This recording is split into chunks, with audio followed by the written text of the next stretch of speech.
All right, are we ready to go? I'm so hyped that you guys are all here. We already have 8 watchers, so that's awesome. Welcome to another episode of the Amusing Panda War Machine and Hordes show. We're going to talk today about scenarios. We're also going to talk about getting better as a new player.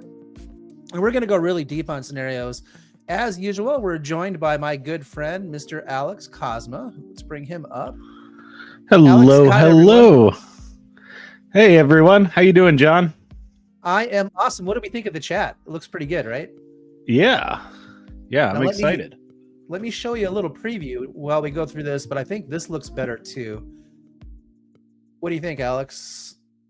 Let's see. Ooh, great success. Right? Doesn't that look awesome? I think it looks way better than it did before. Yeah, way better than the pinch and zoom and struggling to find models. Yeah, well, we did it live. What can I say? All right. Well, welcome back to the show, Alex. I'm so glad you're back. I think you're going to be a regular fixture here. This week, we're going to talk about scenario play. But before we get started, was there any news and announcements that you wanted to go through? Oh, gosh. News and announcements? Nothing on my end. Did you catch anything coming out of the old HQ? No, it all comes out on Wednesday, right? We intentionally scheduled this for Tuesday so we wouldn't have to talk about a lot of news and announcements. It would always not be timely for us. Actually, we just picked Tuesdays because that's what worked with my schedule, but we'll go with that. Why not, right? Why not, indeed? Yep. Hey, Vulgaris, what's going on, duder? So happy to have you here. Yeah, I think the stream looks good. I think we made some real improvements, so we'll continue to iterate and make it better. News and announcements. We have 2 people that are working hard on some production. So they're going to be helping take some of the cognitive load off of me. I think we figured out how to do, I don't know, we'll see if it works, but we're going to start testing a remote console that'll allow them to handle the scene transitions and that kind of stuff for me. It'll allow them to be true producers of the show, adding people to stage, all that fun stuff. So we'll see how that goes, but hopefully it'll be good. And as you can see, I think everything looks good. So brilliant. We get to shout out the brand new producers on next week. Yeah, for sure. I'm excited. And the good news is there's 2 of them, so they don't have to show up every week. They'll switch off, I think every other week or something, or whatever works for their schedules. So we're not burning them out, because it's a lot of job to do for. Well, they both expressed that they just really, really wanted to help the community. So that was pretty awesome, actually. That is awesome stuff. You ready to skin this smoke wagon? How about we get started on talking some scenario? Yeah. Now, Alex, do you think it'd be beneficial for us to have a scenario up on the screen while we talked about it, or would you prefer to go through some concepts first and then? Let's grab Wolves at Our Heels, because that's a pretty good exemplar of a lot of top level things to look out for in scenarios. Some scenarios are a little more intense in how much mechanical interaction they have and what they're going to require you to do. Wolves at Our Heels has a little bit of everything, and I think gives you a little bit of a sense of how this is going to go. So this scenario has what is this, 40s, 50s, and caches, or are those flags? They're flags. Yeah, can anybody tell me how the video looks? Is it crisper this week for the scenario? The war table, as it were.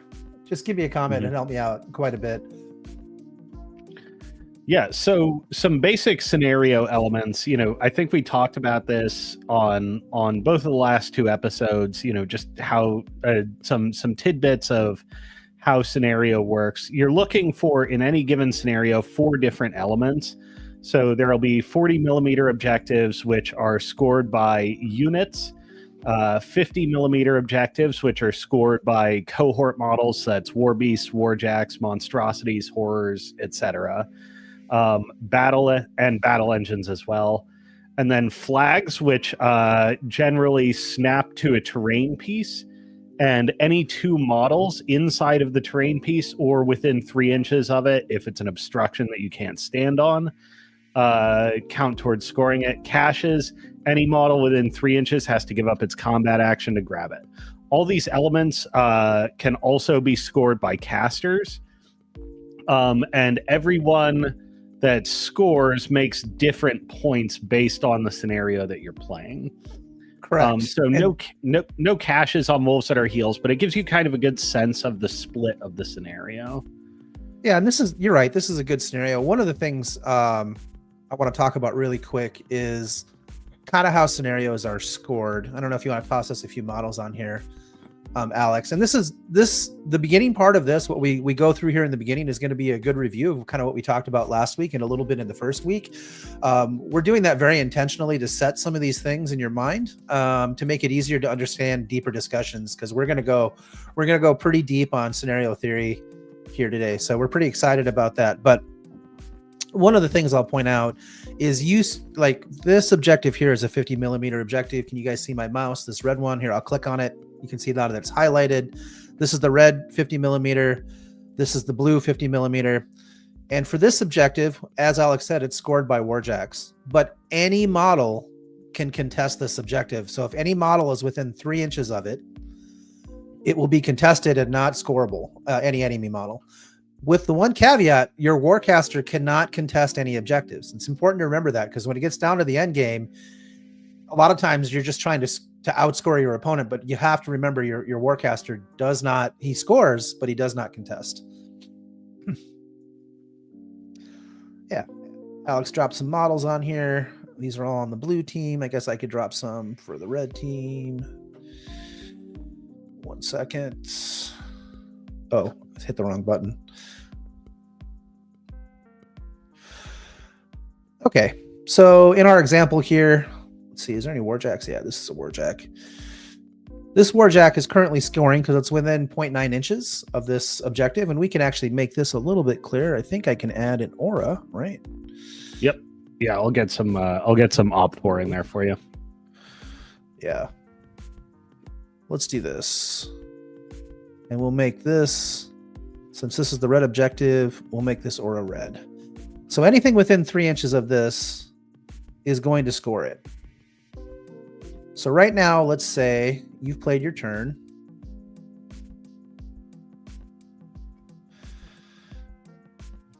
The models just keep showing up. It's so amazing. And this model is now on the blue team. We'll say the blue team is the team on the top of the screen. The red team's the model on the bottom of the screen. Notice it doesn't matter whose player's objective it is. You can score your opponent's objectives and your objectives for the most part. There may be special rules in a scenario, and then when we go through the scenarios, we'll talk about some of those. But all I have to do, being the red player, to stop this guy from scoring, have one guy standing right here. And now this is contested, right?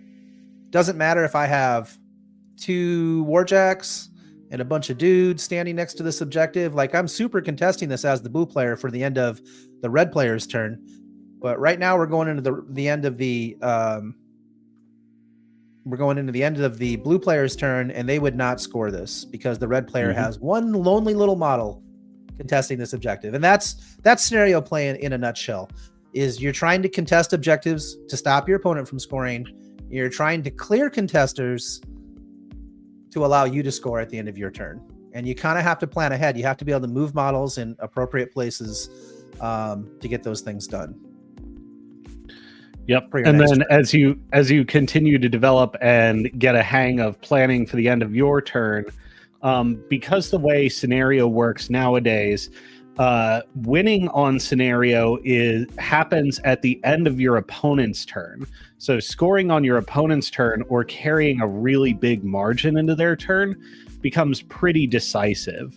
So, as you grow, you'll look at, okay, how do I make sure I make points on my turn to stay in this game? Then you'll be looking at, okay, how do I make points on my opponent's turn to start to steal this game from them?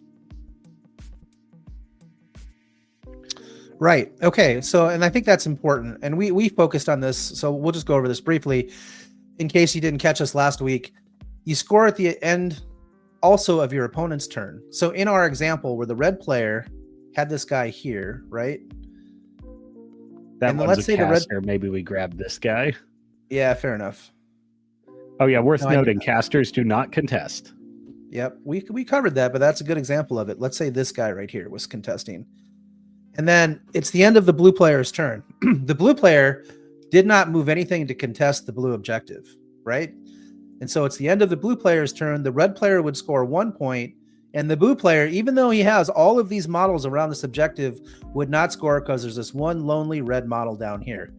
So the blue player would have been better served to put these guys here so that at the end of the blue player's turn, both objectives are contested. And you will see this a lot in the early to mid game for center objectives. They'll just always be contested by both sides. It's very hard to clear enough out because there's going to be a lot of models fighting around here. Not always. Sometimes weird game states happen, right? Mm-hmm. So, hey, we got a lot. We're up to 14 viewers. Thank you, everyone, for being here. I just want to take a minute to thank you. Talk in the chat if you have questions or if you want to point something out. The chat's live on the screen now, which makes it a little bit easier for everybody to participate. Mm-hmm. I'll stop doing infomercials now, I promise. We'll get back to talking about scenarios. Okay. So in this myth, the end of the blue player's turn, now the red player goes, right? The red player is going to try to kill these two guys, mm-hmm, or slam them out of the scenario zone or use beatback or whatever so he can score this and, you know, continue to contest here. He may just leave this one guy here, or he may try and put more models, because one of the ways that you can sort of break this you score, I score stalemate that happens in the game is by overwhelming your opponent, right? Let's say actually the blue player is a better example of this. Say the blue player kills this model on his next turn and then just floods the zone with a lot of models, making it very and positions them such that it's very difficult for this one lonely warjack over here to get them all, right? You can see, yeah.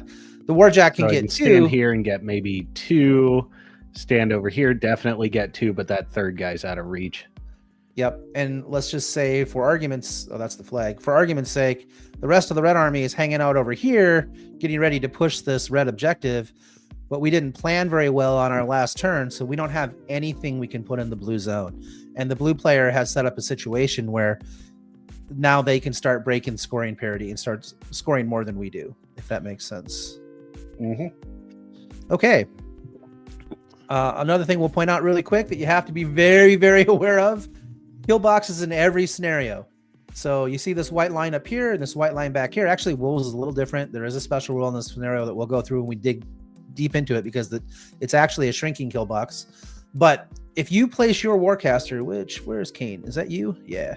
If Kane, let's say the blue player was super aggressive in his early turns and he's got all these models out here, right? And you have to back your Warcaster up to keep him safe. Yep.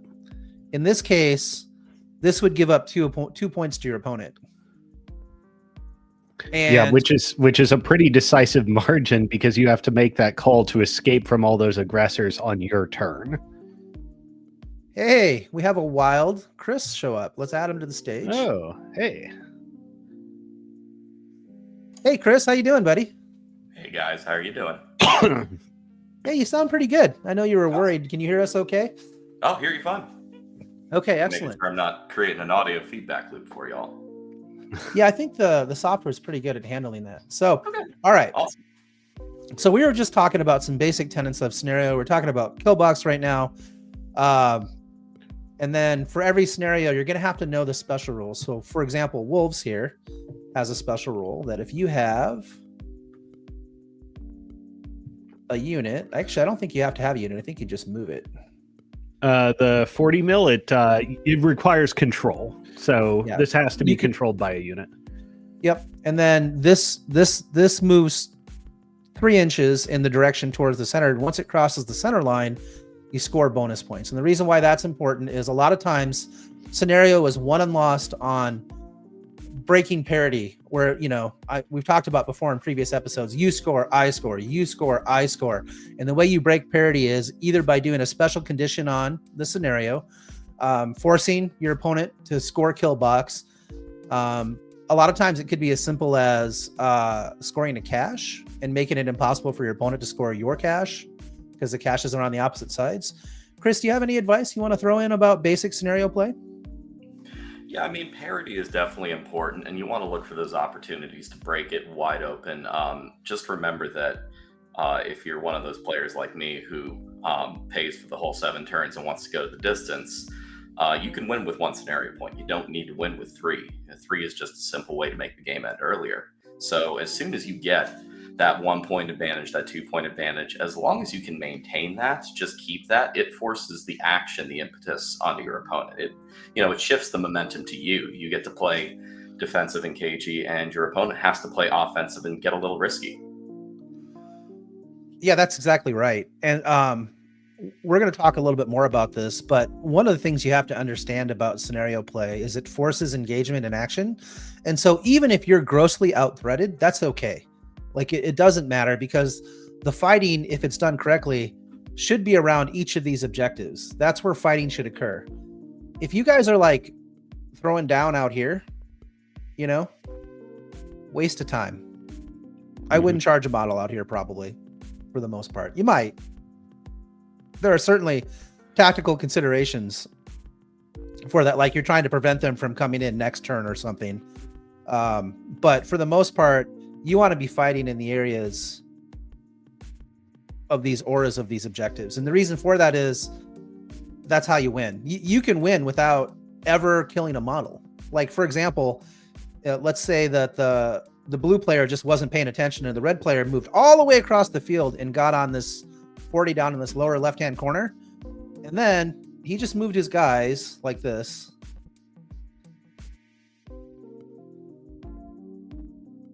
And just parked him there and just scored this over and over every turn, all the while, and just ran the rest of his army to contest all these other objectives so nobody scored. And then pretty soon he's ahead by 3, because again, remember, this scores at the end of the blue player's turn. It scores at the end of the red player's turn.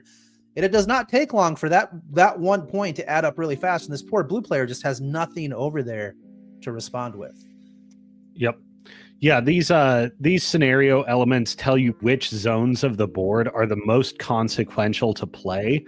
And what you're looking for a lot in the current scenario packet is opportunities for points that are easy for you to get to and very difficult for your opponent to get to. Because something like holding this bottom left blue objective is even independent of the, score bonus points, wolves at our heels special rule, an opportunity to break the scoring rhythm and just start to pull ahead in a massive way. Chris, did you want to talk about anything? Yeah, one of the things that you mentioned earlier that's always struck me, it's a really easy way to lose a game. You talked about cache protection and securing a cache. In 25, the caches are all worth 2 points. That's 2/3 of the way towards a victory on your opponent's turn. I have definitely won games and lost games, and you can actually lose a couple of scenarios very, very quickly if your opponent grabs the cache and then just bodies you out of response. They go up 2 plus that, just like Cosmo was talking about, that safe home objective. They go up that 3 and then just flood the zone. I mean, at that point, you can kill 85 points on the board and still lose the game. 100%. It's cool to recognize those kinds of opportunities. And that's why one of the primary points, the reason why we started with scenario play is it is the #1 driver in the game of War Machine right now. The scenarios sort of dictate everything that happens and most of the strategy in the game. And if you're good at playing for a scenario and understand how the scenarios work and good at planning ahead, you become a pretty effective player pretty fast. Even if your target priority isn't the best, even if you're not the best at protecting your caster or assassinating, if you can play scenario, you will win games, because it's a core skill for playing War Machine now. Yep.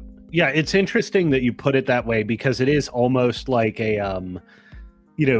almost a sort of training wheels that forces you to start to think about playing the game properly, particularly in light of not fighting over open ground, but fighting principally over relevant ground. A lot of new players get, blown out really hard by very long threat ranges, models that can charge 14, 15, 16 inches, something like that. Just cross the table at tremendous rates and take your pieces. And a lot of people's natural inclination is to begin to back up into that and, retreat, not realizing they're giving board space. If you're focused on, fighting in these areas, the 15 inches that extends beyond sort of this center realm here is not hugely consequential. So standing inside of this with troops that are at least committed to contesting or maybe even threatening to score is a strong way to nullify range advantages like that. Yeah, go ahead. And if you're playing with that in the forefront of your mind, you'll actually overcome things that would be challenging for far longer, because a focus on scenario first gets you to play the game right. Yeah, that's exactly right. Like these guys here, these are slayers. They have an 11-inch threat, right? But in the case of scenario, I've got to come up and contest this anyway. So one concept you have to get used to in this game is, let's just say this guy charges in and kills these guys. Okay, these guys are all dead. I'm just going to move them out of the picture. This is okay. This is actually expected. You should absolutely expect this kind of thing to happen. You know what now? Now your guys come in here and kill this guy. And we call this a peace trade. And the reason why this concept is important to understand is that's the ebb and flow of the game of War Machine. You're going to lose pieces. It doesn't matter. It doesn't matter how much of your army dies. What matters is how many points are you scoring.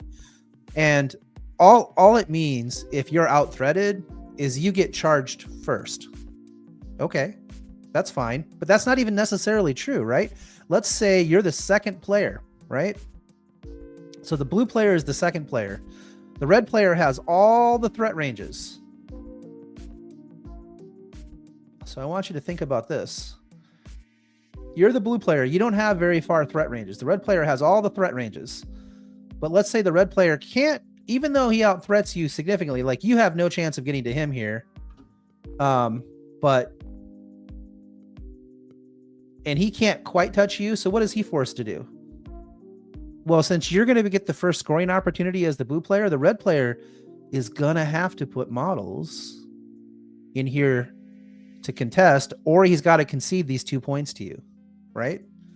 So now you've created a situation where this slow guy right here can now charge these guys. So even though you were out-threaded, you created a situation, or a situation came up where you still got the charge. And again, even if you don't get the charge, no biggie. They charge in, They kill something, you turn around, you kill whatever charged in, and that's War Machine, baby. Like in a nutshell. Right. And I think we're going to come onto this when we talk about, configurations of models that play scenario very effectively. But there is kind of an advantage. If you don't lose too much of value, there is an advantage to your opponent reaching to come and get you because they're entering the body of your entire force. It's very easy for you to remove those models, especially with rear elements of your army that wouldn't be exerting a lot of pressure downrange anyways, and clean them up in detail, essentially with what can do it the most effectively, and then counterpunch. And, doing this scenario play, even if you have to make token commits to get the red player to come in and give you stuff, it's definitely not a losing position for you. And another element, there's one scenario that breaks this rule in particular really hard, but the second player develops board position more slowly than the first player. The first player gets to run, somewhere in their first third of the board on their turn. And then if they really want to push it, they can start to pressure charges in across the midline of their opponent's board, or even maybe into their third. So the second player has much less time to unpack and covers much less distance, much less distance just in terms of raw board space. But because they have the scoring advantage, they can essentially use the scenario elements themselves as a weapon. Canny first players will try and turn this around by essentially boxing the second player out if it's possible for them to do so. But second player generally tends to start with the momentum of the game. If the first player can be particularly fast or particularly daring in their position, they can wrest the scoring momentum away from the first player by essentially, body blocking them or exerting counter pressure. Exactly. Yeah, well, I was just thinking about that actually. I'm sure we'll get into it a bit more, but in the architecture of a turn, while the first player starts with board development and momentum, it's that second player that's really able to take first crack at the scoring momentum of the game, and that can be weaponized against the first player. I've had many games where that first player moves up and is super aggressively positioned. You're looking at it going, wow, I've got 14, 15, 16-inch threat charges just stare me in the face. What do I do? And sometimes the correct answer is back up. Back up, spread wide, make it unappetizing and inefficient to block me out of that scenario like you were talking about, Cosmo. And then, on the second turn, they have a choice. Do I score?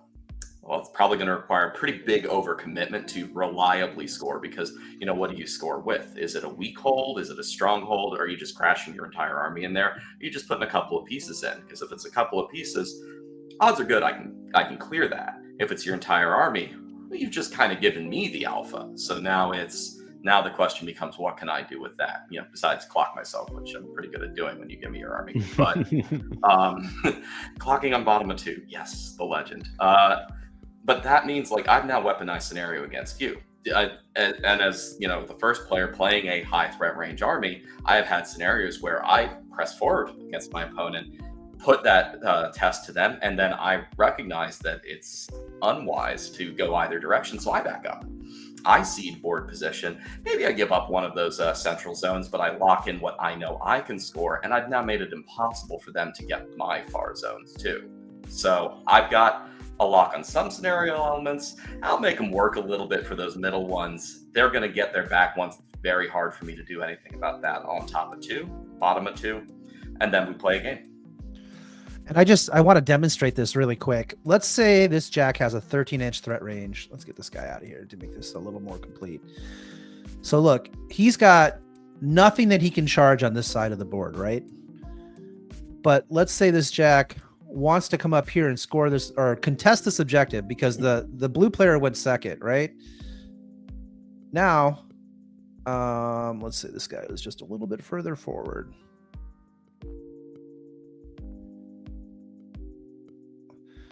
So he had to move up here, and now this guy can charge in, and this whole unit gets in. And because he had to contest that objective or just give away a point, even though he had a 13-inch threat range and I had a 10-inch threat range, I still got the charge. And that's what we were talking about before, where the scenario just drove it home. Deuce doesn't charge. He shoots. That's fair, Gregorian. Also, I've definitely charged with Deuce. Hey, Alex. Thanks for joining us on the stream.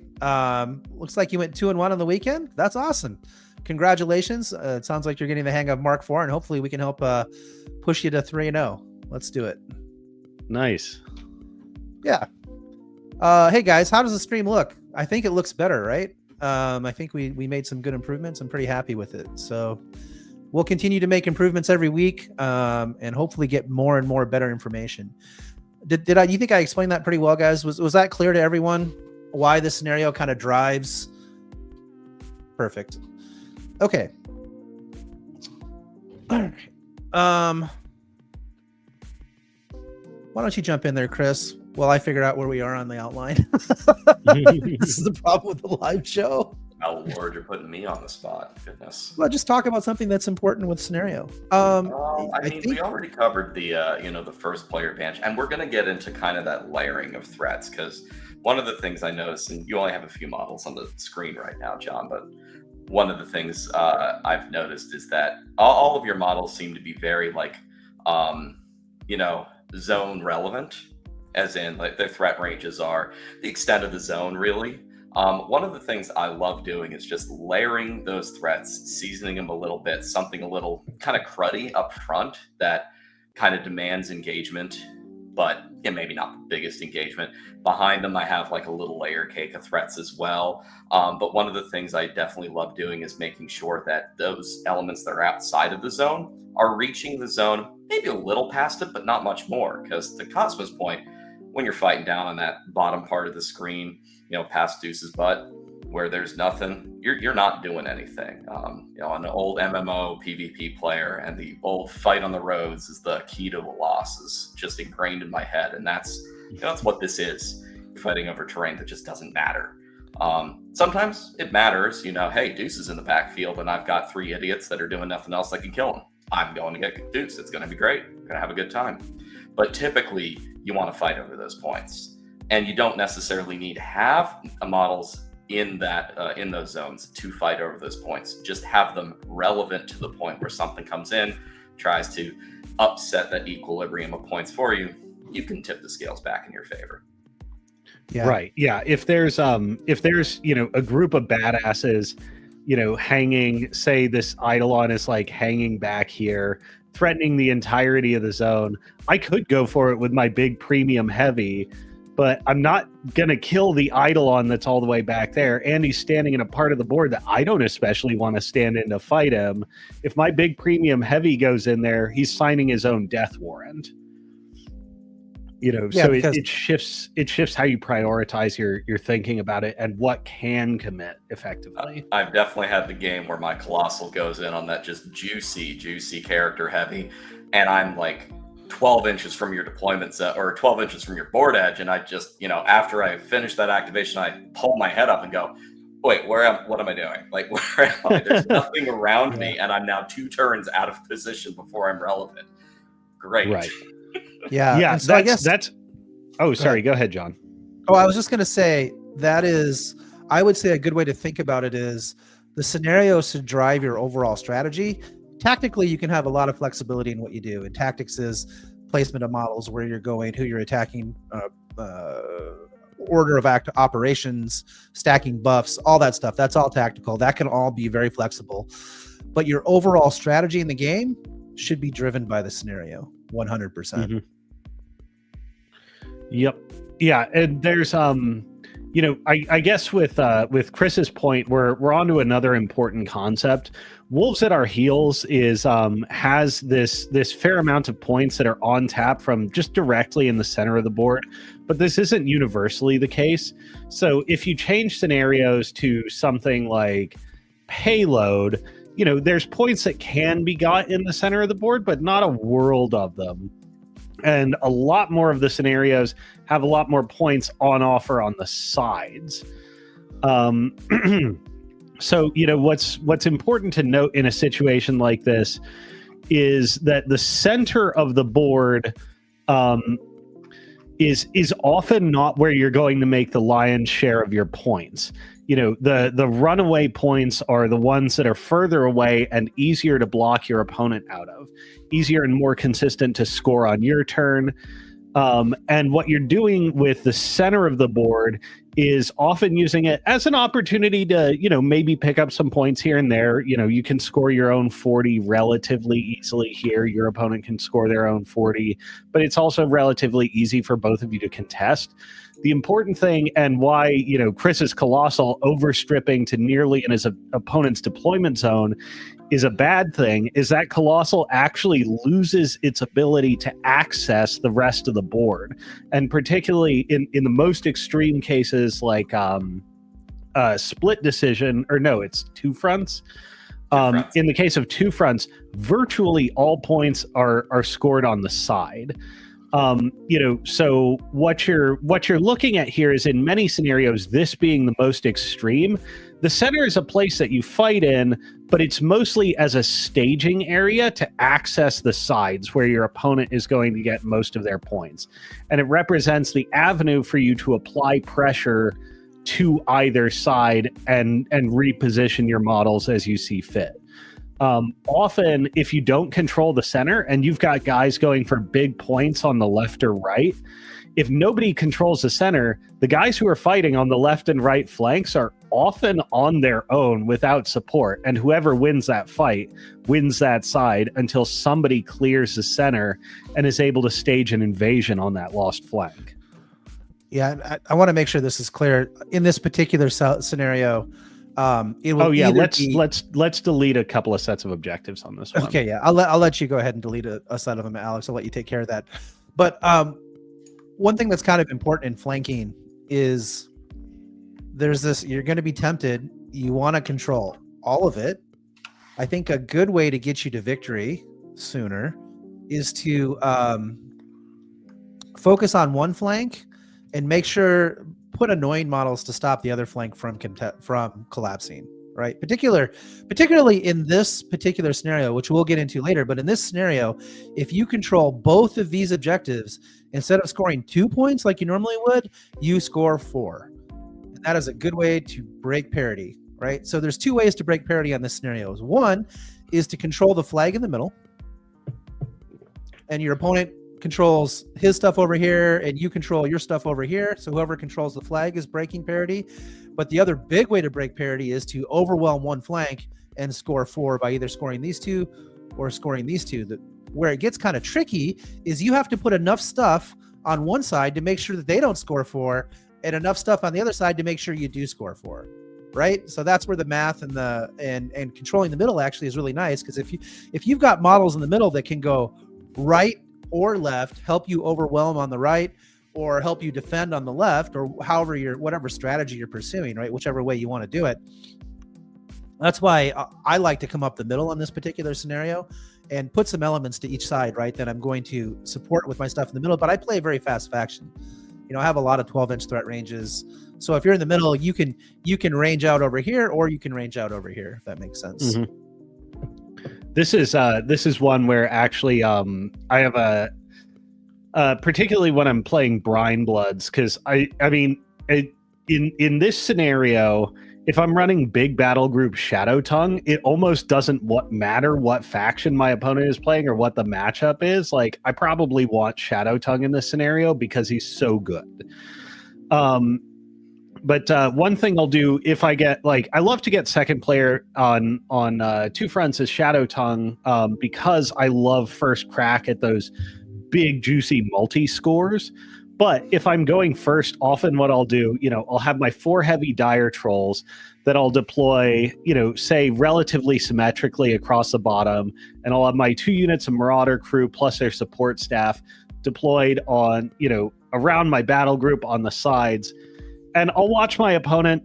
Typically when you deploy symmetrically, your opponent tends to deploy symmetrically as well. Or in many cases, if they're going second, they'll show their hand for what pieces of their army are going in which direction.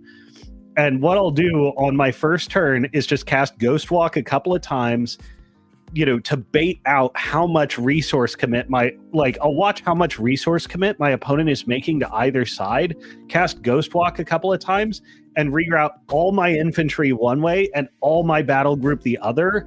And then maybe if the infantry flank is the flank that, I want to win on, I'll commit 1 or 2 war beasts over there. And my beasts will fight a rear guard action on the battle group side, because I know I'm going to have that infantry flank in the bag.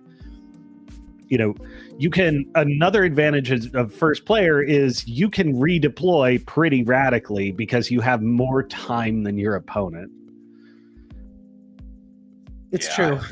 I love going first on this scenario as Infernals after winning the most important role, because this is my favorite one to just absolutely crash forward on the flank that I want to own and just scare the crap out of you. Pin you in your deployment zone, guaranteeing that you have to soft play turn 1 or I just come in on you, and you run a real risk of me scoring one side on the bottom of 2 as the first player, which that's horrible. That's an apocalyptic scenario. Really bad.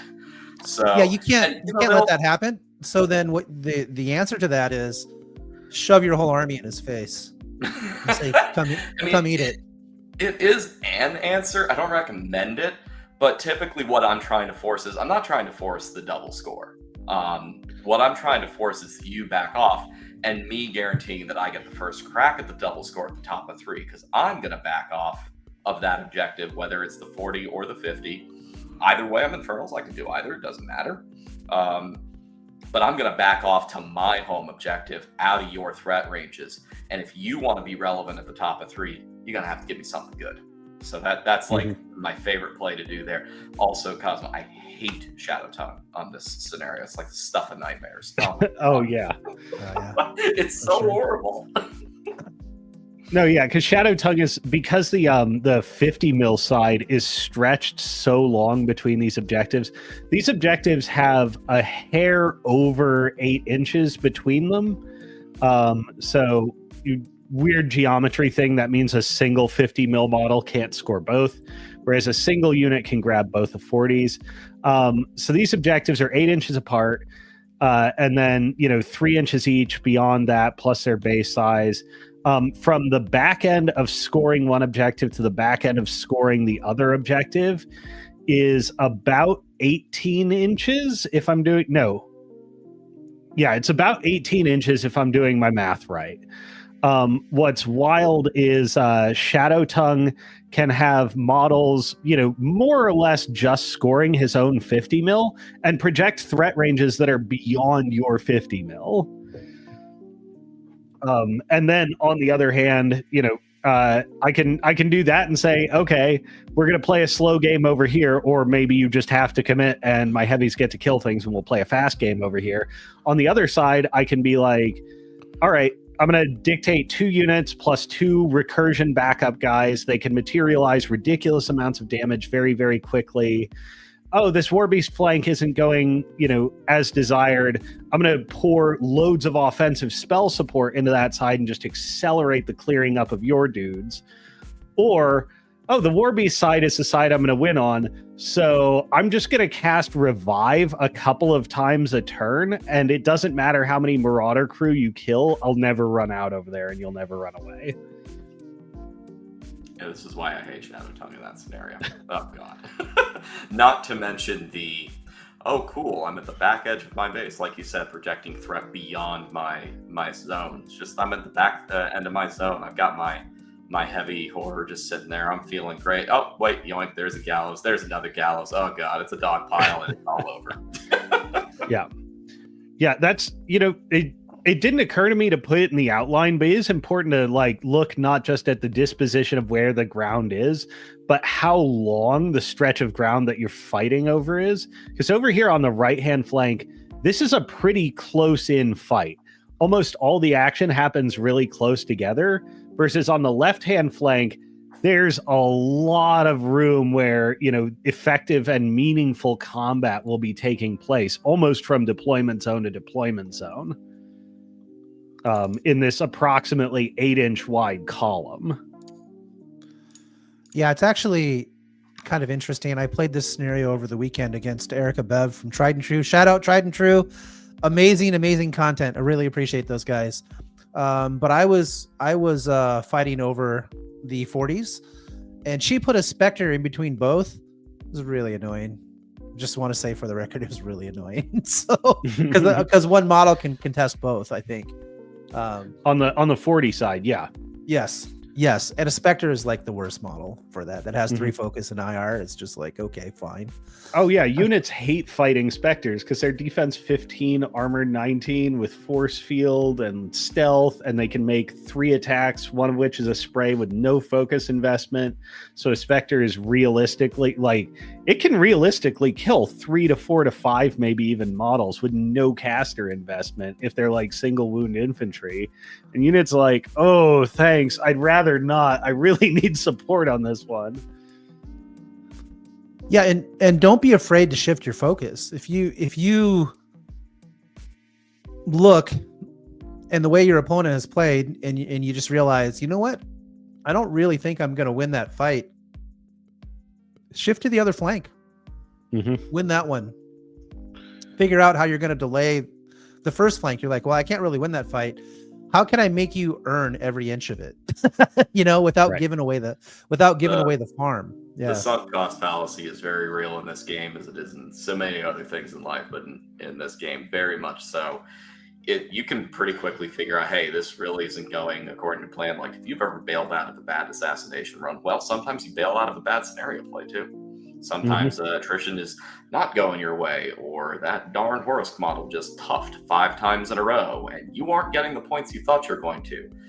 Sooner you recognize what your point is, where you need to shift, and go from I am going to win here to I am going to not lose here. I'm going to play keep away and see if I can't swing it somewhere else. The better off you're going to be. Yep. And this is so just to illustrate the point, I mean, Shadow Tongue kind of breaks it because Perdition really can heighten your ranges. But if we look at this Dire Troll, say, I need to get to my 40 side to go assist it. Even in this most extreme example, the width, like controlling the center, is still quite important, even though almost all the action's happening at the side. Because if I have this Dire Troll and he needs to go support the right hand flank to get from scoring, points in even a close position for me, it takes him 2 turns to get over there, and he might not even be charging on that second turn. Versus if I have a second heavy over here and this guy's doing his threat range push to give us a shove out beyond this objective, he's still in a position to get over here. So even in a really extreme example, because it affords you access to the most parts of the board, the center is important to your ability to pivot and change game plans if something goes wrong. That's exactly right. Also, just generally, if you're going to have models in the center, most lists have really fast models and have slower models that are a little more durable. Typically, not always. I mean, it's not always the case, right? But you can use your fast elements either as a flanking element, or you can put them up the center to go to either flank to give you options. And it depends on which scenario we're playing. In this particular scenario, your cavalry is very good to send them sort of up 2 columns, like here and here, where they both can shift right, they can both shift left, or they can divide out, one go right, one go left, depending on how the game develops, how your dice roll, what else you need. There's nothing keeping them on one side of the board or the other. You're not tied to your original plan, so to speak. Another option when you talk about cav models, can you load me some cav models, Alex? I'm just not good. I tried to load lists so I'd have models to play with to demonstrate, but sure. I want to show like the stupid things you can do with reform, which is real dumb. Basically, reform is the most busted rule in Mark IV, and I will stand by that statement. 100%. Yes, reposition. What did I say? Reform? Okay. Repo. Yeah, reposition. See, this is my bad. Yeah. It's a pretty good rule. All right. It's fantastic. Okay, so I've got these. I'm going to let you have the cav, and then I have to manage the dog for a minute. Sure. So here's the cav models. Let's say they're deployed in a standard way, like so. Okay. And we'll say that they move 8 inches. So instead of running forward 13 inches, you can move forward 8. Place this guy within 2 inches so that we're legal. And then place this guy within 2 inches so we're legal. And then let's just get you out of the way so we don't make this confusing. And then you get your reposition move. So now you've moved 8. This is all legal formation. This guy moves 3 inches this way. This guy moves 3 inches this way. This is stupid repo tricks. This guy can stay here or he can move forward, whatever. But now, if you zoom out a little bit, this guy can charge anywhere over here, right? This guy can charge anywhere over here, and this guy can charge even all the way over to here onto this zone. Because, I mean, these guys charge 12 inches, right? So if I've got a model that is right here. 11 inches, can- and I just gave you 2 zones for how they, like the impact of the board, just those 2 flanking models can hit. Yeah, and so now, and remember, The whole unit with them. yeah, it brings the whole unit with him. So now I'm now threatening both sides of the board with 1 unit of cav, and I can choose whichever way I want to go. And it doesn't telegraph a thing. My opponent has no idea which way I'm going to charge with them. So I haven't committed to anything. I haven't given away any information. And this is why I think reposition is the most broken rule in War Machine currently. You haven't seen units that can sacrifice their normal movement to never get back in the coherency and turn over turn, continue to reposition outwards. Wait until you encounter that tech. That's fun. It's not as relevant for this conversation, but there are ways that you can make sure that you don't actually get back within that, every model being within 2 inches of the moving model. You sack your normal movement, and then you reposition another 3. So those guys would expand a further 3 inches out until you are ready to have them go wherever they want to go. Yep. And I will say, you don't have to do this with cav. You can do reposition on things like Man-O-War shock troopers, which are speed 4. And what it does is just makes them relevant in a huge swath of the board, when traditionally you would think, well, this unit's so slow, how am I going to use it? Right. And again, now I'm playing scenario in a really hardcore way, because now I'm threatening all kinds of stuff. And I can choose wherever I see fit. So if your opponent makes a mistake and undercommits to this 40 millimeter objectives on the right, well, now this unit's moving right, helping me clear it out super fast so I can double score these 2, right? Which I think is, for me, it's really fun. I mean, I think it's interesting. Oh, great.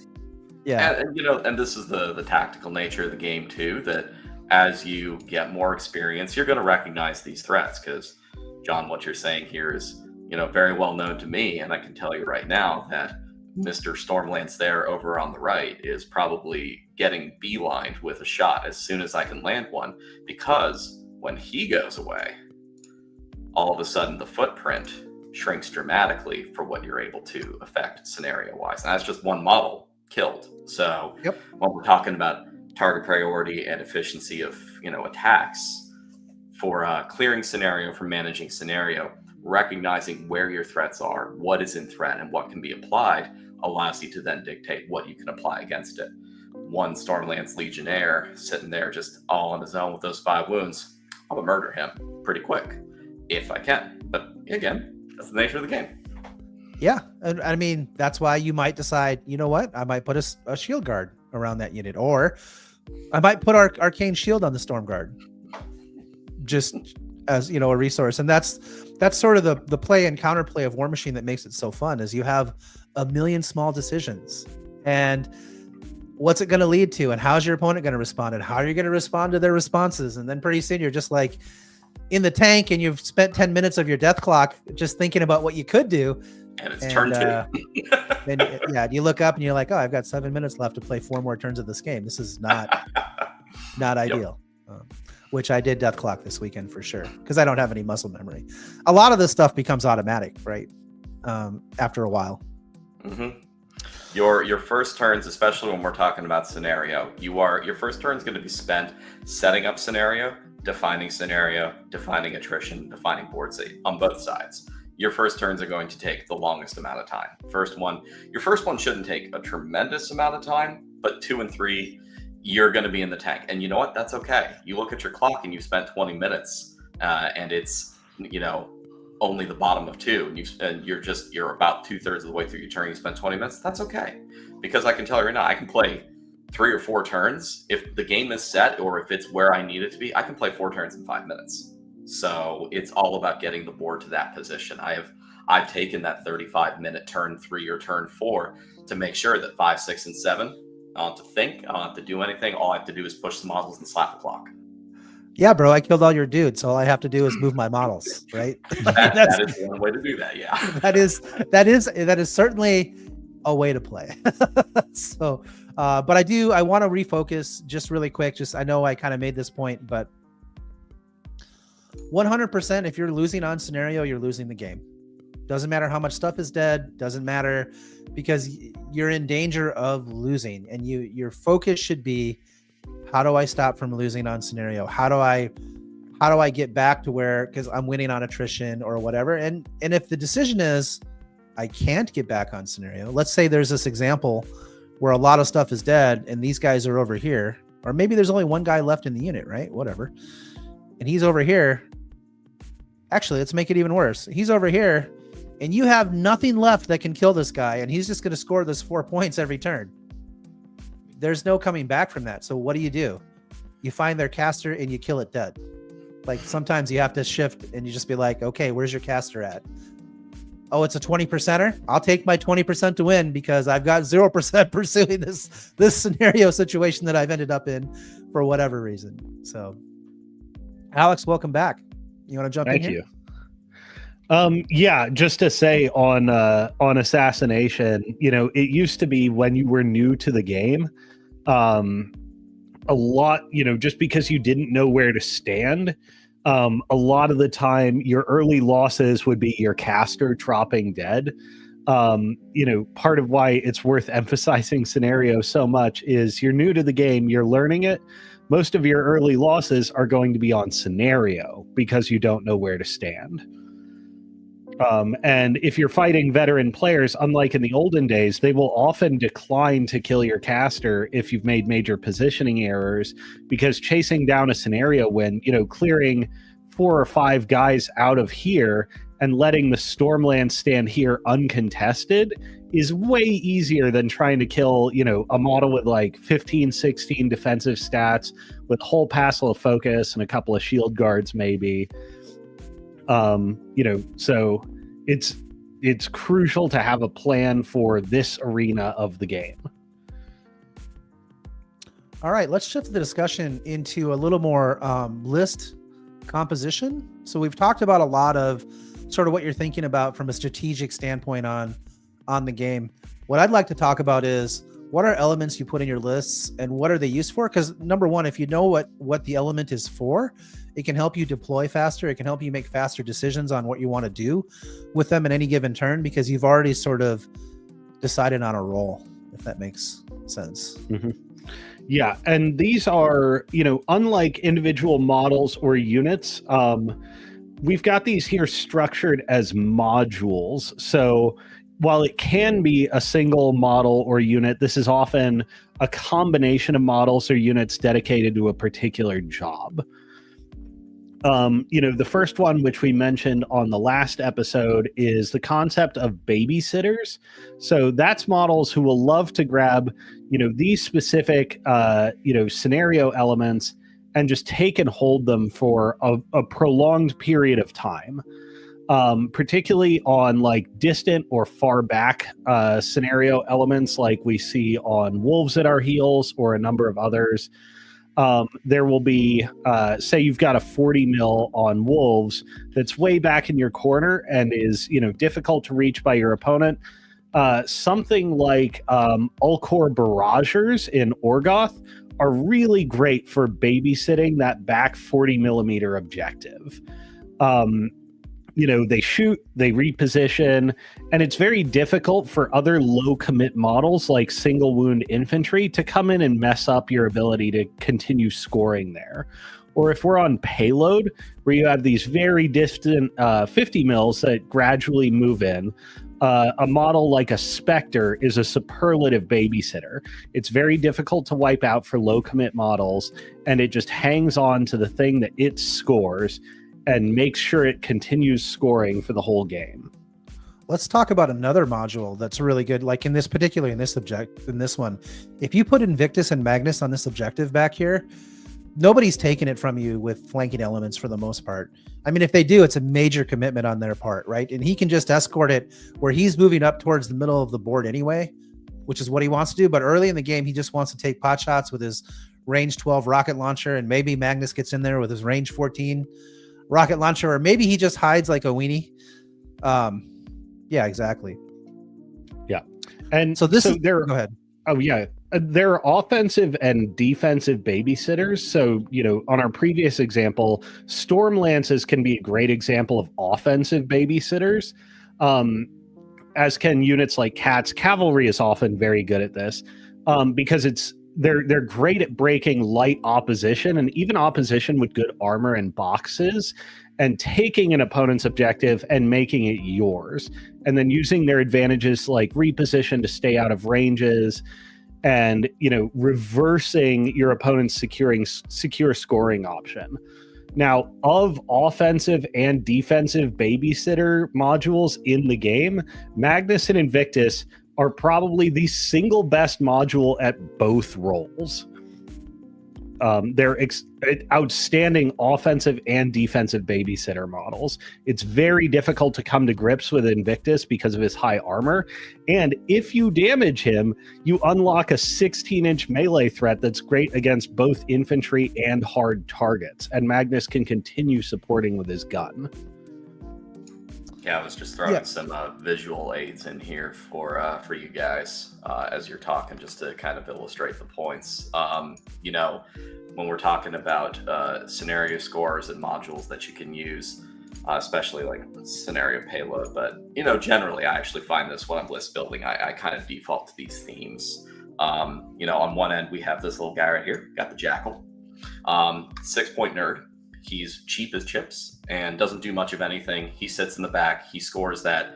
He runs the football on payload. He scores that objective and just shepherds it up the field as he needs to. He can be offensive in a pinch, but you really didn't take him for that. So he's a good example of a nice little cheap chip thing that keeps you relevant on scenario while you can leverage 94 other points elsewhere on the board.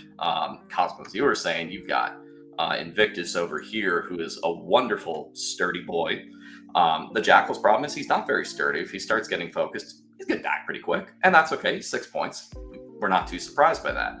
Invictus is part of a 20-point module. So there's an investment there. But he's a lot sturdier. It's much harder to positively engage him unless, honestly, probably your game is going pretty bad elsewhere, or you didn't protect him in any way whatsoever and you let threats get on him. So he's going to ensure that you kind of have that lockdown, but it comes at the opportunity cost of, if they ignore him, he is a 20-point paperweight shoveling himself up the field. And I can feel kind of bad. You have fewer points to leverage elsewhere. And as far as an offensive module, I added in my boys. Everyone loves to see them. Everyone hates them. The Howlers. These are another wonderful type of, they're just like that Cav, a good 12-inch threat range unit that's sturdy. It's going to shrug off, and you're noticing a theme here. You want stuff that's a little bit tough to remove when you're going to be shepherding and safeguarding scenario. Howlers are 12-17s, 8 boxes and tough. They go up to 19 against range with deceleration, which is, everywhere in the faction. Why not? You want this kind of durability because if your scenario plan relies on holding the home base with single wound models, really, more fragile, high defense, low armor things that have just more counters, you're going to find that your scenario footprint is a lot easier for your opponent to reduce. If you're holding that back, I've been guilty of this. I'm holding that blue flag with Eilish Garrity. I think I did that one game. I had Eilish 2 as the only model sitting in a huge objective terrain piece on trench warfare. Well, he's a 14-14 with 5 boxes. How hard was he really to remove? He wasn't. One stray bullet and he was done, and my opponent got 2 points off me because I very weakly held that. So when we're building lists and we're looking at things, we want to focus on something that's going to be in some way or another. It can be defense, it can be armor, it could be wounds, it could be all of them, some of them, take your pick. We want something that has some sturdiness, some staying power. There are definitely units that are designed to as total glass cannons. Mage Hunter Assassins are wonderful for this. They get in, they do their damage, they leave a beautiful corpse in their wake. And you take them for those eye-popping numbers, or in the case of everyone I play against, the critical misses that happen whenever they go in. Sorry. Never seen a Mage Hunter Assassin actually hit. So that's just kind of where my thinking goes when I'm building lists. You want those sturdy pieces to really kind of anchor down on scenario. As playing Sea Raiders, I do have a partial fondness for the Jackal, but also playing Infernals and some other lists, I have really taken a shine to Magnus and Invictus as a module in my list. And yeah, oftentimes they are running that football because they're just hard to engage. They're hard for your opponent to do much about before you start swinging scenario in your direction. Yep. Now, I don't and know- there's, oh, go ahead, John. I was going to say, I don't know if this is necessarily a babysitter, but I also like to put modules in my lists where I can do something non-standard to make my opponent have to reevaluate their plan, or maybe they're too late in their order of activations where they can't adjust. So for example, in Dusk, there is a solo called Veilus the Morning, and he's got a little Threads of Life rule that doesn't come up all that often. But if I put a Mage Hunter commander on a flag, for example, and my opponent comes in to clear it out, that guy is defense 15. If that flag happens to be in a forest, he's defense 17 versus shooting, defense 15. Okay, you finally get something that hits him, and Threads just says take D3 damage, and then that attack doesn't do damage, right? And it's got a 10-inch range, so it can kind of be you may not see it coming. But I like to have little things like that in my lists to break up my opponent's order of activations, or really screw up his thinking, or just give me a chance with some cascading dice failures to break parity in the scenario scoring. Yep. Particularly in the case of defensive babysitters, you're looking for anything that forces your opponent to commit more and more resources to clear a part of the board that's relatively inaccessible or costly to access. Returning to Magnus and Invictus, just to mention these guys, to really highlight what they do for an army, because 20 points is a lot to put into babysitters. Although these modules again are flexible, and you put different components in your force that you can recombine to constitute different modules. Magnus and Invictus, because Invictus is so hardy, and because they have the ability to contribute both range and offense and their sturdiness, enables the rest of your army to operate independently. A lot of armies are, forced to spread their formation, their caster's control area, their ability to distribute buffs, in order to cover the entire board, or at least be able to reconfigure to cover the entire board. If you've got Magnus and Invictus, and maybe you took some barrier defenses, you can just put that on the right-hand flank and commit no resources over there whatsoever. Because Invictus is going to be, so far back, so tanky. He has these options to fall back and forth between these speed debuffing walls that are going to be hard for your opponent to deal with and give him more room to develop position, and on and on and on. It's a fight that's going to take forever. And it frees the rest of your army to move absolutely anywhere else on the board in response to need, which I think segues us into, the next module and what people will conventionally think of as their army. But, in the current state of the game, it is much more important to, diversify and consider ability to stand in different positions. The conventional army, I call the core dynamo, or, John, I think you might call this the hammer and anvil. Mm-hmm. Yep. So this will usually be the largest module in your army, typically centered on your caster, but not always. This is the set of models that materialize high-value attacks, use positional synergies or spell effects to generate, outrageous amounts of offensive value if they connect with something. Core dynamos are typically going to be like your battle group or your most elite infantry that are focused on securing the center of the board through this, overwhelming combination of effects and support. It's like, for example, in Dusk, Dysus will hang out in the center of the board so she can range out and kiss something on either side, or perhaps cast a Ghost Walk in either direction to support either flank. It's a lot of where your support models go, along with, like you said, your hammers, your heaviest hitters, and your anvils, the things that you put in the list to go hold ground. Now, I will tell you, you have to be careful. Nothing is safe in War Machine. There isn't really like a true anvil. There's nothing you can buff to the nines and just be like, sorry, you just aren't ever killing this. Like, that's not a real thing in War Machine. There are things that last a little while longer than you would expect, like a Garl Ghast. That's a pretty good example of one, right? Mm-hmm.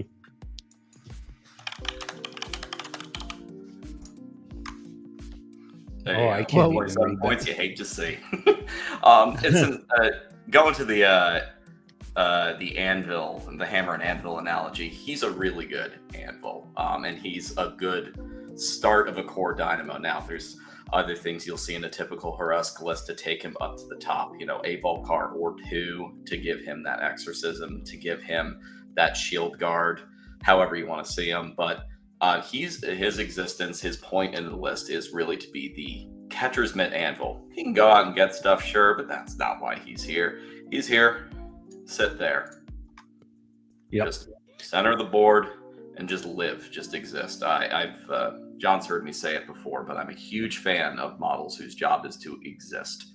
Because pieces that exist in this game are always creating value. They're always having an impact, whether it's perceived, it's something that they can project, but they're not actively doing, or something they're going out and doing. So I just love things that are hard for your opponent to really engage with or do anything about without committing more than those 27 points.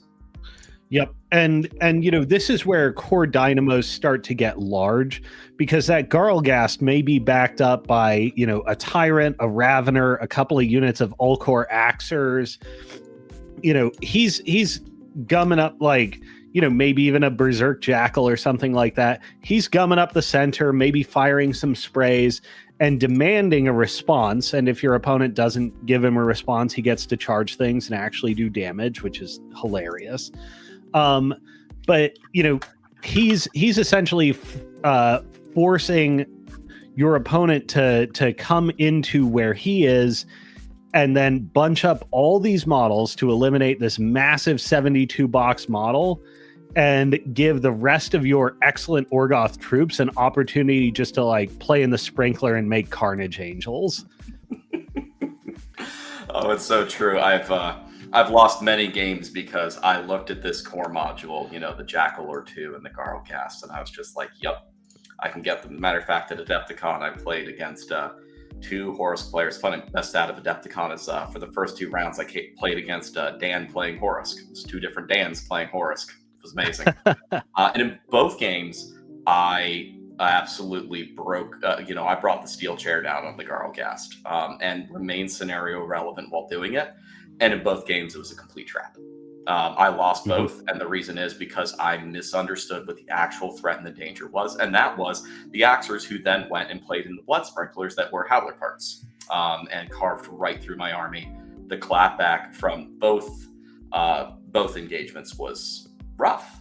And so, that core dynamo, while it was a central part of the list, obviously the biggest part of the list, physically imposing on the table, it was not the most important part for winning the game. Mm-hmm. You got distracted by a shiny object, right? Sure. Oh, I'm great with shiny object syndrome. Yeah, I'm just saying, and that can happen really easy. Mm-hmm. I think it's interesting because for me, I typically am on the opposite side of list construction. So, for example, I think literally everybody in the United States who plays War Machine has told me that I should play Magnus and Invictus and Dusk lists, that you just need to. And I understand why they say that, right? It's an individual module. It can range outside of your control range. It's very powerful. It does a lot of things. But I look at the 20 points and I'm like, I don't know. I would much rather have a lot more individual elements. I would rather have archers and a unit of cav, 6 medium based, I guess the cav are actually 50 millimeter models, but 6 multi-wound models that serve different roles, do a lot of different things, can be all over the place, cover a lot of board, especially if you use the reposition like I showed you earlier, right? You can really do some disgusting stuff with those models. I would rather have that than Invictus. You might say, John, why not both? I mean, you can do that, but I will find other cheaper modules that give me more flexibility and where I want to commit my resources and how I want to commit those activations. I would rather have a lot of activations that allow me to get information to apply my models in the most efficient way possible, if that makes sense. But that's just how I do it. Doesn't make it right. Yeah. But tangent. So I pulled up another core module here, which is something that I use, core dynamos. Core dynamos, because they are your major source of offensive synergy, will typically run you, and they'll almost always want to fight over the center of the board because they're looking for opportunities to leverage those offensive synergies in other decisive places. They'll typically amount to about 40 to 60 to 70 points in your lists, with the remainder being split between support, babysitters, etc., different roles. With Kane, this is a dynamo that comes in toward the bottom end of that standard sort of price tag range. So I've got Major Kane, Storm Legion Officer, 4 Coursers, and a Zephyr. So this comes in at exactly 40 points. It is not the most offensively powerful of core dynamos, but it can pack a surprising amount of punch and beneficially does so mostly at range. The core value of this, tapping back into Chris's mostly just need to exist in places, is that it's a superlative defensive core dynamo. The coursers are only 7 points. Like, if you send a heavy in to deal with them, it's almost impossible for you to come out of that trade ahead. Likewise, the Zephyr is very cheap. The Legionnaire Officer lets all these models move and see through each other, so I can reconfigure very rapidly. I've got Shield Guard. I've got the ability to distribute knockdown and stationary immunity. So this is mostly just a prickly bush that's very annoying to approach. And if you get inside its ideal engagement range, where all of these different guns and effects get to come in on you, it maybe won't deck an entire army, but if you're staring down like an Invictus or a Garlgast or something, they'll light it the F up with guns and pull it off the board. So it mostly gets in the center, wastes your opponent's time because of all these low value models, and forces them to back off, because using guns as primary offensive synergy, its range is far longer than you would usually like to deal with. And going another specific example, I pulled up a few other models so that we could see another example of a defensive module. It's also prickly. It's a little bit cheaper, more expensive, depends on how you look at it. We're tapping out force allowance in terms of cost. It can't take more Howlers or another Valen or another Regna. But what we have here is a module that is great defensively and offensively. We're dealing with 12-inch threat ranges against living from your Howlers. That's excellent. But we're also dealing with 6 models that have 8 boxes that are tough. Mr. Valenhawk in the back there is giving them steady, so they're not able to be knocked down. Which, if you can roll tough rolls unlike me, that's actually something pretty cool, and can make your opponent have to unpredictably invest more in clearing a zone that they're in than they might otherwise be expecting to. And then Miss Regna over here is giving them decel, taking that armor 17 up to a 19 versus range. So now we're seeing examples of, and this is what Cosmo was showing with the coursers, with ionization from the Zephyr, and then with precision strike from the Storm, was it the Stormblade Legionnaire Officer? I cannot remember his name. That guy. That's all I ever called him. These overlapping synergies create that module, that dynamo, that whatever you want to call it. This is a wonderful example of a hammer and an anvil. You let it alone, this is going to hammer you. But if you try to engage it, it's going to be more durable than you think it is. It may take more engagement or more involvement and more resources from you.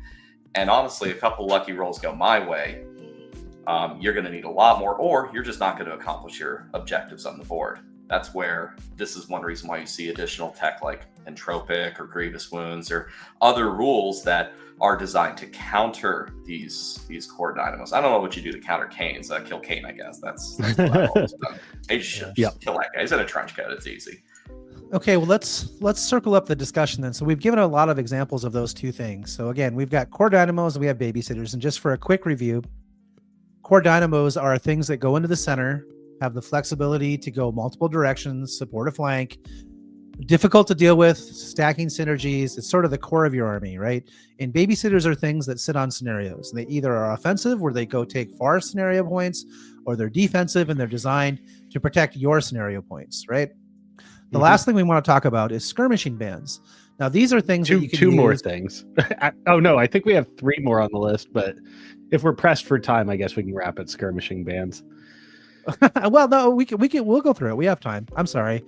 I guess, yeah. So skirmishing bands, these are things that are cheap that you use as a pest, right? They're just things to annoy your opponent. What do brine bullets have? Those little guys with the grenades. These guys are annoying. So that category actually is what I call time bandits. Skirmishing bands are, more what I've got down here in the left-hand corner. So this is, the difference between skirmishing bands is this is typically, this is going to be your second largest sets of modules after your core dynamo, because this is usually like multiple units or multiple battle group pieces, plus, some dedicated support staff that free roams with them. And, unlike something like cavalry, where their engagement pattern is pretty clear, like charge in, kill some guys, especially if they're unprepared for it, and then dominate the thing that they were sitting on, skirmishers are typically fighting other skirmishers with minimal to no caster support over relatively short or ambiguous gun ranges. So, an archetypal skirmish example looks like a unit of marauder crew with an attachment of some sort. Quartermaster is great, tapper is great, bosun is great, although bosuns are usually more in the center of the army. And then a booty boss and a surgeon. So the surgeon keeps the unit fighting after it suffers some casualties. All the marauders make multiple attacks. So, if they're pressed, they can fight, significantly more guys if they have to. Booty boss backs them up with damage or tactical flexibility. And, what distinguishes skirmishers from something like, say, Cav being an offensive babysitter is they're fighting in ambiguous range situations.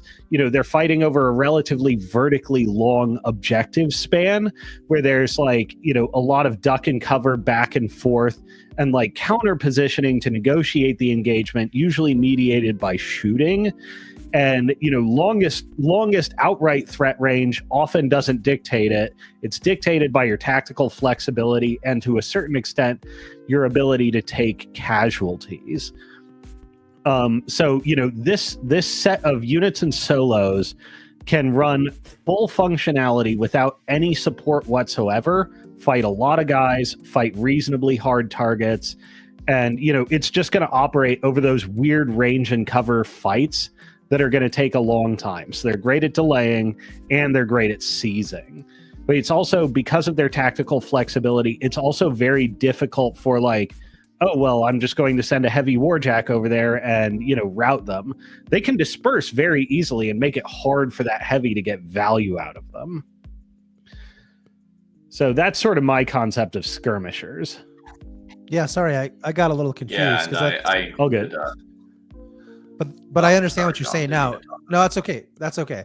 I think to summarize what you're saying is this is an independent module that can go to areas of the board where you don't necessarily want to put a lot of support and either harass or outright take over an objective or do a delayed action. They have flexibility in what they're doing.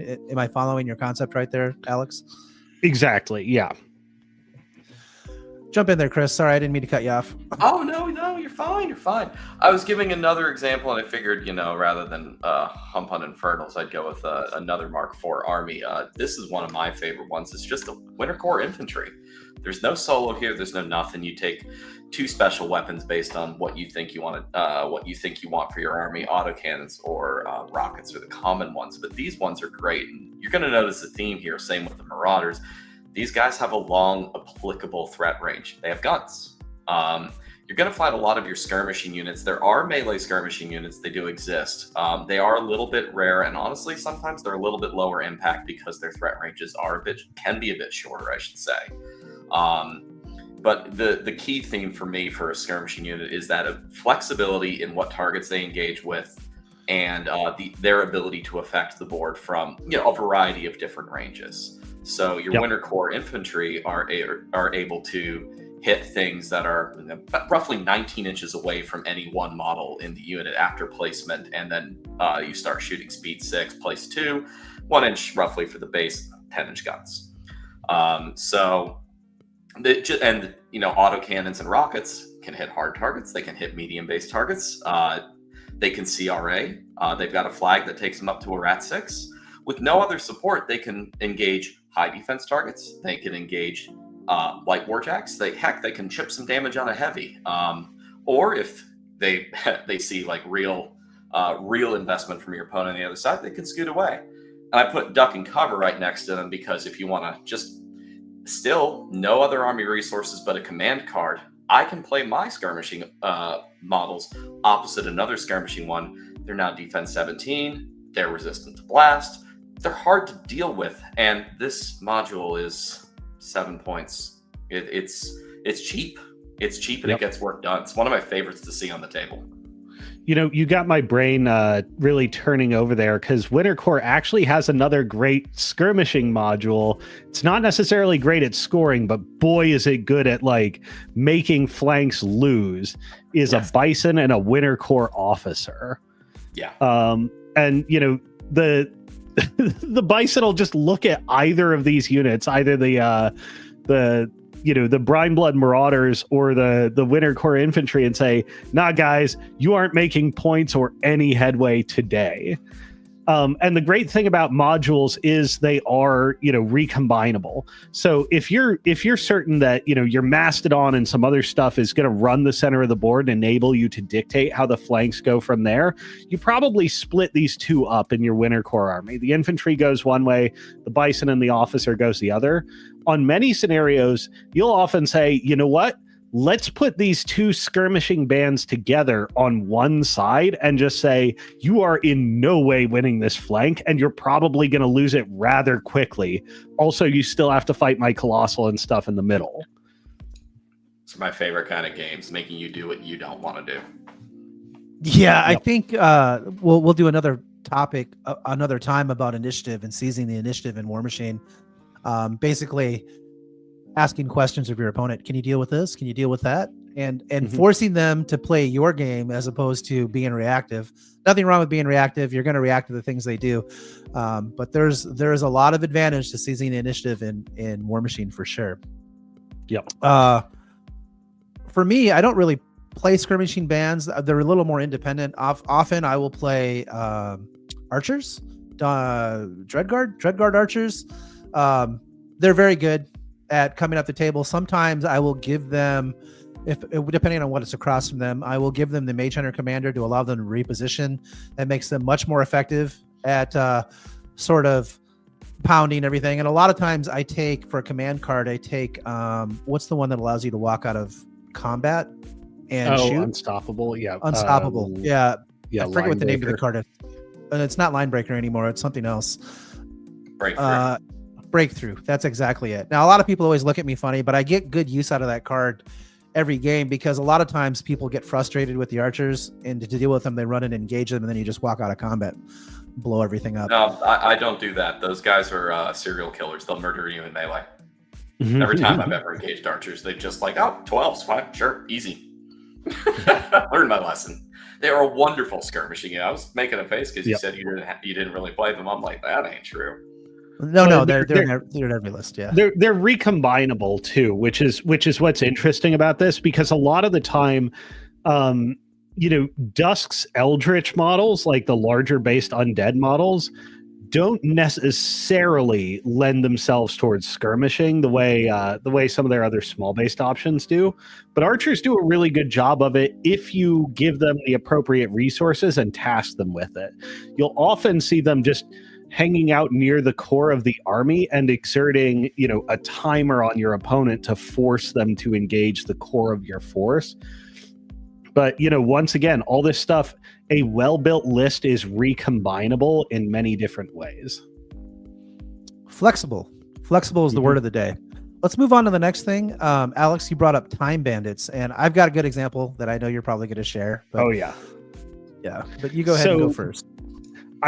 Time bandits. It would have sounded pretentious to call these, the thief of time, because that's death, and these rarely do anything but kill you. They do, however, waste your time, and sometimes you need to waste time. So these are usually units or solos whose job is to turn off scoring, and like, maybe it's even just do it once. All I need you to do is run in there and die so we can continue to fight. Ambush often sees a lot of use in this role, because the flanks are so important. It lets you come in, with a unit and say, hey, you suddenly need 5 attacks to score this objective. Like, oh, great. I didn't really have 5 attacks spare for that, but okay. And these are not necessary in every list, although some scenarios drive up their necessity. But some armies just have core dynamos that are so freaking killer but costly that, they'll be willing to pay points to just say, give me somebody who can buy 1 turn. For example, I play Major Anson Wolf, and I wouldn't dream of cutting Bastion Falk from him, even though Bastion Falk is not a particularly good model. He comes in from the side, he goes and stands on an objective, and then gets killed. He buys my army the 1 more turn it needs to do its thing. Which is, out of curiosity, is it a gunline? It's mixed arms, melee, jacks, extreme high power. You kill my models, I kill your models. I will say, in the case of like ambushers that are really cheap, they're excellent for dedicated gun lines, in that you have to get to those far objectives and force them to sort of pivot and take care of them while you're peeling off swaths of their army. Right. I mean, that's sort of the game plan. Another example is pygmy ambushers in Brine Bloods are sort of like one of the best examples of this model type, because they're annoyingly difficult to kill, and like failing to kill them properly may make the situation significantly worse. But other types of armies use them. Like, I always take ambushers with Shadow Tongue, because he has this massive melee threat range advantage that can be oppressive and all these other factors. He'll often force the game to go long, and to sort of peel away from the center. Like, he has a tendency to empty out the center of the board because these long threat ranges can be oppressive, and because he can field so many at once. Pushes the game to the sides. His dynamo doesn't necessarily get to fight right away, and if the game is mostly on the sides, he needs guys to come in and make sure scneario doesn't run away before he gets to punch you in the face. That makes sense. One thing that I think is a very good time waster for Dusk is a Spectre. Now that's a larger commitment, right? I mean, you're talking about a 10-point light jack, but it has ridiculous defensive measures. It has apparitions, so it can get to places really, really quick. You can't really, it's hard to block it off from getting to where it wants to go, particularly if you have a speed buff. It runs 11, 13 inches with an apparition. At a speed buff, it's up to 15 inches, which just means you're just like, I'm contesting the back corner of this objective that you had, I don't know, some jokers, some 1-wound infantry models that just have 0 chance of killing it. And now your opponent has a problem, because now your opponent has... Go ahead. Oh, yeah. Or even if it leaves your control area, it's still apparitions too and walk 6. Like, a unit of mechanics ain't going to kill that guy. It doesn't matter if he doesn't have his force shield. Yeah. Yeah. And you can make that module even a little thicker. Some people put Seekers just to give it exorcism and some additional focus, or just 3 focus, because that thing with 3 focus is very difficult to remove. And so what it's really good at, now you pay a premium for it, it is 10 points, but you can break the stalemate pretty easy on one of those back objectives. Let's just say, for example, here, if this was a Spectre and it ran to somewhere like here, suddenly I'm scoring this, or stopping you from scoring this objective. Or, if this was a 50, suddenly scoring this objective, and you're in real trouble, because you're just like, I don't have anything over there to deal with that guy. And even if you did, it's not guaranteed that you're going to deal with him, because he's defense 15 versus melee. He's got stealth, so it's difficult to engage with him from range.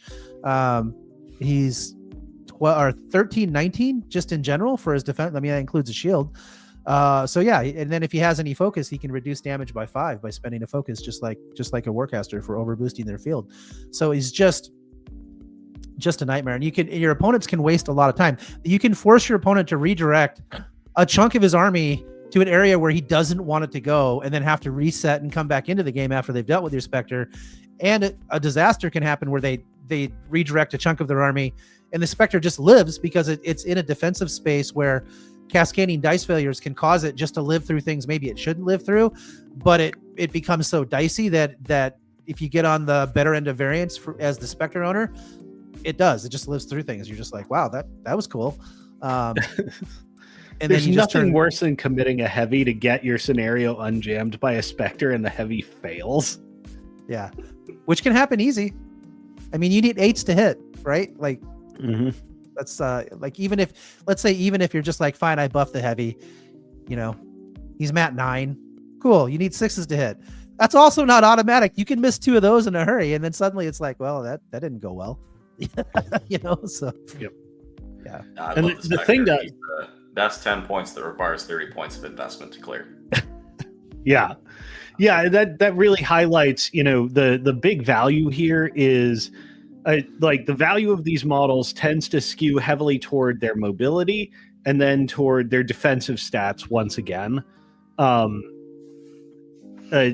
Because if your goal is to steal time from your opponent, you want to make it as much time as possible.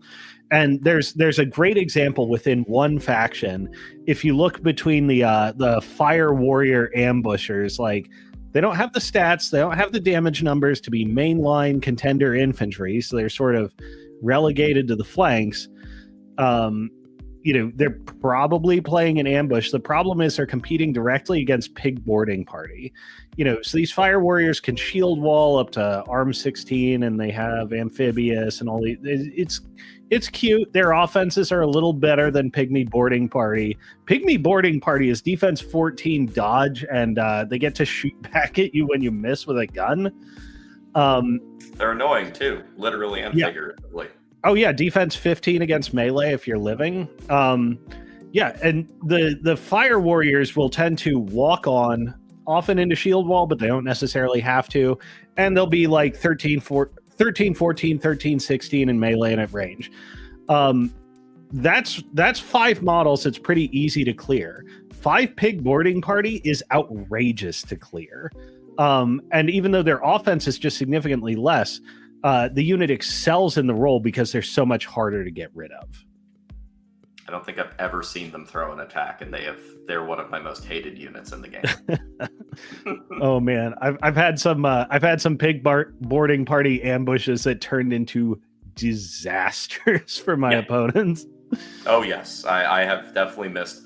Oh, just need 6s to hit, like John said. Whiff, gone, and 3 turns later, I'm still dealing with 2 pig ambushers in my lines. That scenario is totally dead. 30 points of my army has been bunged up by these 2 little idiots. Yep. The best feeling in the world. That's what Kruger's for, bro. Kruger's like, hold on just a second, I'll be right back. Zot. I'm out of here. Oh god. Okay. Kruger should almost be his own module type. He's his own whole thing. He is. What's really fun actually is, I was thinking about this. If you put Kruger with a Spectre to go hold a flank, and they're near each other, and you position them such that in order for somebody to get, like a living model, to get attacks on your Spectre and melee, that it gets -2 to hit from Ashenvale, like, it gets real funny real fast. The things that you're doing, and gross. I don't like and that. Kruger. Yeah, and Kruger can clear for you. Like, he clears a lot of chaff really fast. So it becomes a module that, I mean, although expensive, it is 17 points. It can dominate a flank just with 2 models. So, and both are hard to remove. Both are very difficult to remove. All right, let's talk about support staff, and then we'll finish this up and we'll go on to our Getting Better segment, which I have a special treat for all you guys that hung out to the end. I think this will be really fun. This will be a fun discussion.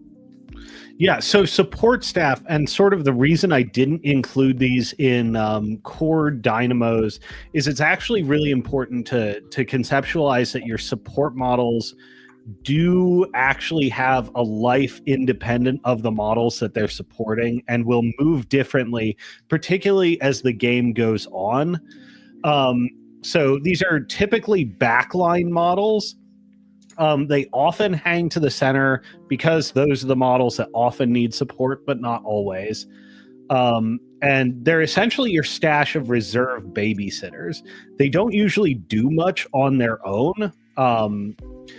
This is like your arcane mechanics, your arcanists, your seeker adepts, your pig galley crew, miscellaneous solos like Eilish Garrity, etc. Like, yeah, maybe they can throw an attack every now and again, but like it's not what you paid for. So they typically have limited capabilities, and what their goal is, especially as the game goes longer and longer, is to focus on consolidating ground. So early game, these are typically the models you'll look at to hold close flags, to stand in weird terrain and stuff like that to make points, because let's be honest, like one grunt out of a unit of arcane mechanics doesn't especially care if he's -2 speed. The other important thing they do as they develop position is they're not much constrained by where they have to be, other than that you don't want them at the front. So in many cases, our third category, the skirmishers, are really great at seizing ground or wasting your opponent's. They can also be great at wasting your opponent's time, negotiating unclear engagements, but they're not necessarily good at holding ground. And because these are more substantial than babysitters, they typically want to take their wins and move on to the next thing. Support staff loves to reposition around and consolidate the ground that your skirmishing bands bought. So for example, I think really good examples of what Alex is talking about is early in the game, we all have, the little unit of idiots that empowers our jacks. And then late in the game, they just run over to the 40 millimeter and hold it for the rest of your back 40, because the fighting has moved on, right? And they're just like, okay, I no longer need to power the jacks. They've gone off and gotten killed, so I'll just come over here and hold this. It's important to note that these are also units that are almost typified by bad stats. That's the reason why you're not leading with them. They have abilities that you're paying for, but some of them are more durable than others. Looking at you, Signar, Arcane Mechanics, you guys are great. But some, like the cultists I just put up there, are Casualty Carl. You look at these guys funny and they evaporate. So you don't want them at the front lines. You want them at those safe back objectives early on, because if they poke their head out, it's coming right off. They're easy ways for your opponents to limit your scenario presence while they still have a big army. Yep. There's even wackier examples where sometimes your support staff can be like just paying for bodies. For instance, big battle group Shadow Tongue, I bring Pig Galley crew, but I only use condition, honestly, I maybe use condition or comfort food 1 every 2 games. Particularly condition for Hordes armies is not nearly as good as Empower. Not nearly. Your opponent killing your beast that just attacked is your fury management. Let's be honest. But I almost always pay for Galley crew, because this is an army that likes to range out. It's full of skirmishers. It's full of long threading war beasts that want to play this crazy aggressive peace trading game. I'll pay 3 points for 3 guys that are 13-13 and prowl, and they can just run around and consolidate gains. Like, they're support staff, and they don't even really have abilities that I'm paying for. I'm just paying for 3 dudes with the unit tag. Those are 3 Arcnos to me, sir. I don't know what you're talking about. Fair enough. Hey guys, fair enough. I have a surprise. A wild Danny has appeared. Welcome, Danny. Hey, Danny. Hey, what's up, Danny? everybody? Glad you could make it. All right. So I think we've gone through list building and sort of how to think about scenarios. Unfortunately, we're 2 hours in and we haven't made it to talking about one single scenario. So As was foretold. Yes, we kind of figured. There's a lot of people here, Chris, Alex, and myself included. Danny, you don't get flack for this because you weren't here, who like to pontificate about this game. So we just we talked about a lot of stuff. So what I want to do for the final segment, let me see if I can make this. Hold on here. Oh no, we need more hosts. We'll get this adjusted. Okay, what I wanted to have is a discussion at Critical Hit Games in or near Baltimore. I think it's in Abington, actually. We had a tournament this weekend that Chris was nice enough to run. And one of the things we talked about in getting better as a player is reviewing games and taking lessons away from them. And I thought, since Danny and I both played and Chris TO'd, he saw a lot of them, maybe Alex, you could play the role of interrogator and help us talk about some of the lessons we learned in the games. And Chris, you can help with this too, since you watched some of our games and saw what was going on. But we could sort of demonstrate live the idea of learning from a tournament game and how to apply those lessons in future games. And I think it's a really fun discussion because you just get to see how degenerate we are and how much we think about this game, like maybe in an unhealthy way. But I don't want to talk about my time with my psychiatrist. So, all right. Well, the beautiful thing about a tournament game is, okay, how do I apply these lessons that I learned from this in 25 minutes? 25 minutes? I had 25 seconds between rounds on average. Good job, John. Yeah, I definitely burnt a lot of clock. I burnt my noodle. Also, just for the record, after 2 rounds, especially my second round, I had a really tough game where I had to think a lot to play well because I just don't have any muscle memory yet.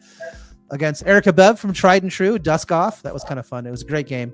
But I was so spent by my third game that I didn't even ask any questions of my opponent. I'm just like, I'm going to wander forward, and if I die, I die. At least I'll be done.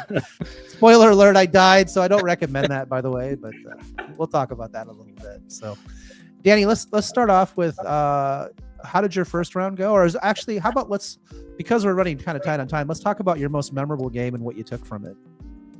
Yeah, so I'm going to cheat a little bit, and I'm going to talk about 2 games. So it's all good. Yeah. I played Gravediggers at the event. This was, my first event with Gravediggers. I've had a few practice games in my buddy's basement, but I haven't really took them out to an event yet. The pair that I took was Vargas and Jakes. If you want to see the list, you can look it up on Longshanks. But basically, both of them were pretty warjack heavy with only a couple units, and then supporting gun mages mainly for their empower ability. One of my hardest games and my loss of the tournament was actually against Brian Bloods.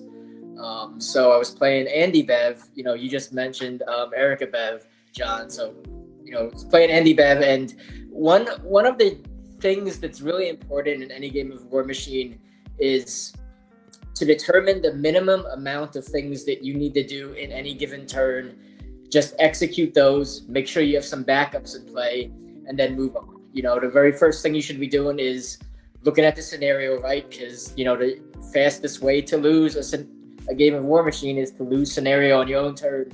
Spoiler alert, that's what I did on turn 2. Oh, no. Yeah. So I think it's good to keep in mind, knowing exactly, how much you need to score, what you need to kill, what you need to contest, and make sure you have numerous backup plans for those. I didn't do a very good job of that in that game, and that led me not being able to contest some things. That led me being surprised by some rules. And I mean, if we're talking about new players to the game, that just comes with reps, right? You're gonna be surprised every game of War Machine for a while, and that's a good thing because you're learning when that happens. The whole old adage of "fool me once, shame on you, fool me twice, shame on me." So a lot of the things that I've learned there, I'm not going to be fooled by again, and I think that's a great learning experience. What specifically tied you in a knot? Yeah, so a few things. One of the things was that the scenario was 2 fronts, and 2 fronts is known. I'm not sure if you guys talked about the scenarios today, but 2 fronts is a very quick scenario.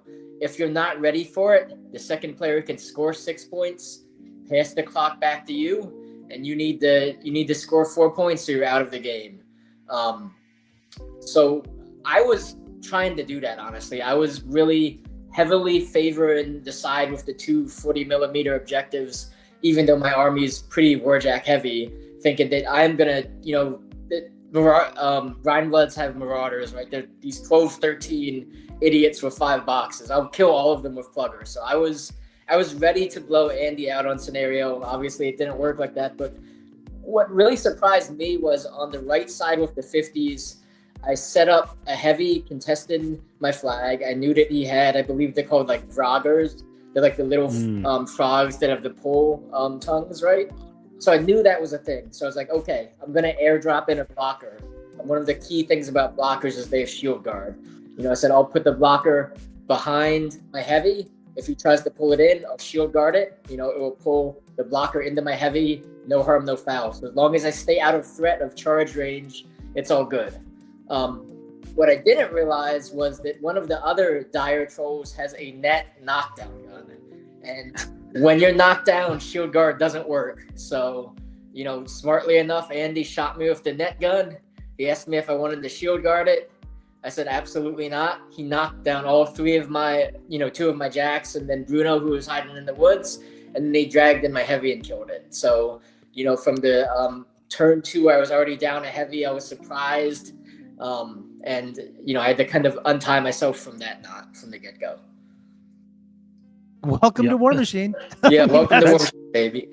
That's Brian Blood's trickiness. Like, the nerfs to the Squid Blaster bringing the crab net up to prominence is kind of terrifying, because Quake guns being more ubiquitous it's wildly powerful. Your most memorable game being a surprise is really, really important.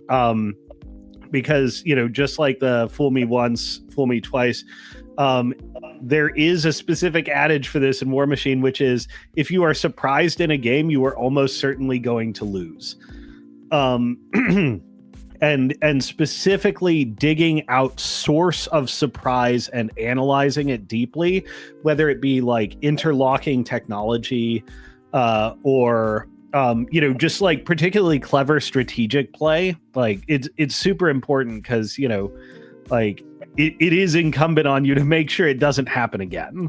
All right, now here's the most important question. Actually, I've got 2 questions. I've got this question and the most important question. Okay, the first question is, what will you do in your play next time you see a similar situation to prevent getting owned in that way? Yeah, so I mean, honestly, the good thing about Gravediggers is we have options. There's a ton of things. One of the things that Gravediggers has on the rack is rock wall. So I mean, it's as simple as putting a rock wall in front of your heavies. They get dragged into the wall. Nothing happens.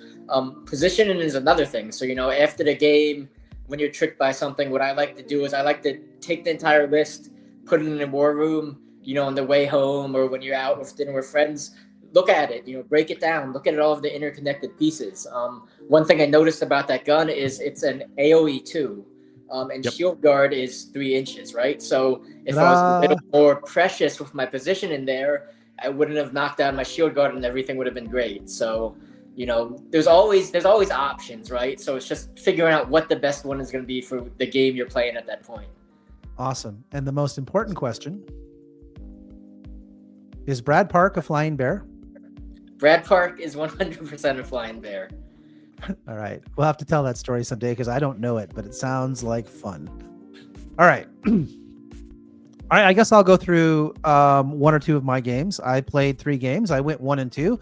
I death clocked, as I predicted. I face planted into an assassination versus Nixia, which again, this was my 3rd round, and I could have asked my opponent like a million questions and measured threat ranges, but I'm just like, I'm moving 2 inches outside of my deployment zone. I'm the 2nd player.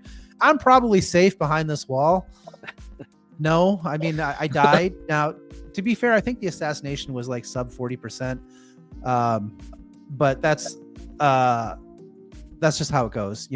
Again, this was Bill. And I think if you remember last week, I had said something along the lines of, you do need to understand there's some players out there that will take an assassination no matter how good or bad it is.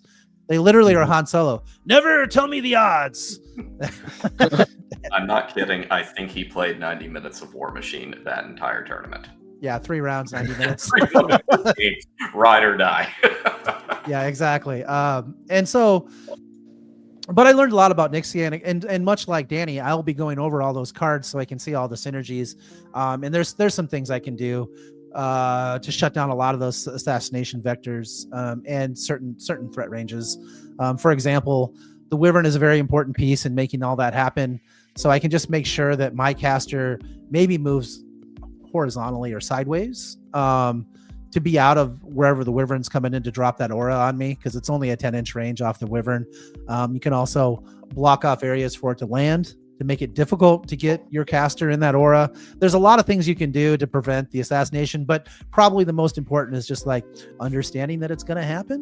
Because I had no idea. I was just like, he's like, well, sorry, I hate to be this guy, but I got to measure this out.